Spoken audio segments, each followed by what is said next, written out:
नमस्कार मित्रांनो. भारताचे ॲसेट्स, हाऊसहोल्ड ॲसेट्स किती आहेत त्याच्याबद्दल आणि ते कुठे कुठे बसलेले आहेत, कुठे कुठे लोकांनी इन्व्हेस्टमेंट केलेली आहे त्याच्याबद्दलचा व्हिडिओ आहे.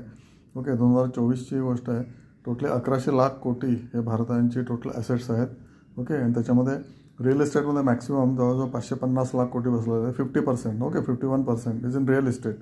ओके, त्याच्यानंतर मग नेक्स्ट नंबर तो गोल्डचा आहे. Gold is around 15%. ओके, म्हणजे 164 लाख कोटी इंडियन रुपीज गोल्डमध्ये बसले आहेत.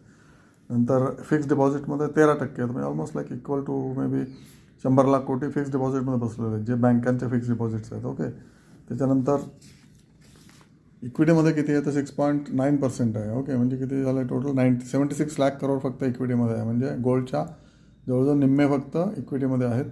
आणि त्यानंतर कॅश आहे 3%, इन्शुरन्स फंड्स आहेत 5.6%, 5.6%, परत पेन्शन फंड्स आहेत. असे सगळे टोटल 100% आहे. ओके, तर 1100 लाख कोटी असे डिस्ट्रीब्यूट झालेले आहेत की ज्याच्यामध्ये इक्विटी 76 लाख करोड आहे, गोल्ड 164 लाख करोड आहे आणि रिअल इस्टेट 51% आहे. Okay, real estate is the biggest asset for Indian population. आणि 2013 ते 2024पर्यंत इक्विटीमध्ये 22 लाख कोटीचे आता 76 लाख करोड झालेले आहेत. म्हणजे टिपिकली 3.5 टाईम्स झालेले आहेत इक्विटीमध्ये बाय इंडियन पॉप्युलेशन. तर हे जे आहे ते खूपच वेगाने वाढलेलं आहे. 3.5 टाईम्स 13 ते 24मध्ये इंडियन इक्विटी मार्केटमध्ये इन्व्हेस्टमेंट वाढलेली आहे. त्याच्यामध्ये तुम्ही बसलात की नाही, या ट्रेंडमध्ये तुम्ही बसलात की नाही इक्विटीच्या? बरीचशी माणसं बसलेली आहेत, राईट. 1 कोटी डीमॅट अकाउंटचे आता 20 कोटी डीमॅट अकाउंट झाले आहेत. ॲक्टिव्ह अकाउंट मे कमी असतील, पण तरी या 76 लाख कोटी जे आत्ता आहेत डीमॅट होल्डिंग इक्विटीमध्ये, ते going forward in next 10 years it is going to be 176 lakhs crore. I am sure about it. कारण भुरळ पडली नाही तुम्हाला तर म्हणजे तुम्ही तुमचे नशिबाला तोच देत बसणार नंतर. त्याच्याऐवजी बघा, आजूबाजूला बघा, लोक इक्विटी ट्रेंडमध्ये बसलेले आहेत.